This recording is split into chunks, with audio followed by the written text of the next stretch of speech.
குருச்சேத்திர போர் முடிவடைஞ்சது. தன்னோட வில் ஆற்றலால் தான் வெற்றி கிடைச்சதுன்னு ரொம்ப ஆணவமாக இருக்கிறான் அர்ஜுனன். கண்ணனே தனக்கு தேரோட்டியாக தன்னோட கட்டளைகளுக்கெல்லாம் கட்டுப்பட்டதாக நினச்சி பயங்கர ஆணவத்தின் உச்சியில் தான் இருக்கிறார். ஒவ்வொரு தடவையும் அர்ஜுன் தேரை விட்டு இறங்கிய பிறகு தான் தேரோட்டியான கண்ணன் இறங்குவார். இந்த முறையை மாற்றணும்னு அர்ஜுனன் நினைக்கிறாரு. கண்ணா, முதல்ல வெற்றி பெற்றுட்டோன்னு சொல்லி நீங்கள் இறங்குங்க, தேரை விட்டு நீங்கள் இறங்குங்க, அதுக்கப்புறம் நான் இறங்குறேன் அப்படிங்கிறார். அர்ஜுனா, நீ தான் முதல்ல இறங்கணும்னு கண்ணன் எவ்வளவோ சொல்கிறாரு. அர்ஜுனன் பலமுறை வற்புறுத்தியும் கண்ணன் கேட்கவே இல்லை. வேறு வழி இல்லாமல் அர்ஜுனன் வேண்டா வெறுப்பாக தேரை விட்டு இறங்குறாரு.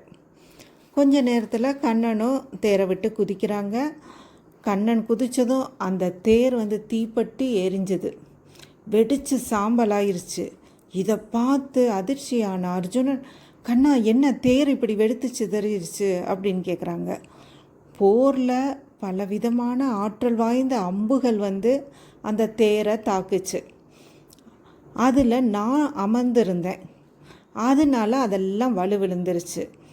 இப்போ போர் முடிஞ்சிருச்சு, இனி நான் உட்கார மாட்டேன், அதனால் அதை அறிஞ்ச உடனே அந்த தேரே சின்ன பின்னமாயிருச்சு அப்படின்னு கண்ணனோட பதிலை கேட்டார் அர்ஜுனன். தன்னோட ஆணவம் ஃபுல்லாக அழிய பெற்று அர்ஜுனன், கண்ணா என்னை மன்னிச்சிரு அப்படின்னு சொல்லி வேண்டினார். இதே மாதிரி தான் நம்மளும் எந்த ஒரு செயலுக்கும் நான் தான் காரணங்கிற ஆணவத்தை விட்டு எல்லாம் இறைவனால் தான் நடந்ததுன்னு இறைவனை சரணாகதி அடையணுங்கிறத இதன் மூலமாக நம்ம தெரிஞ்சுக்கிறோம். அதுபடி நடப்போம் இனிமே.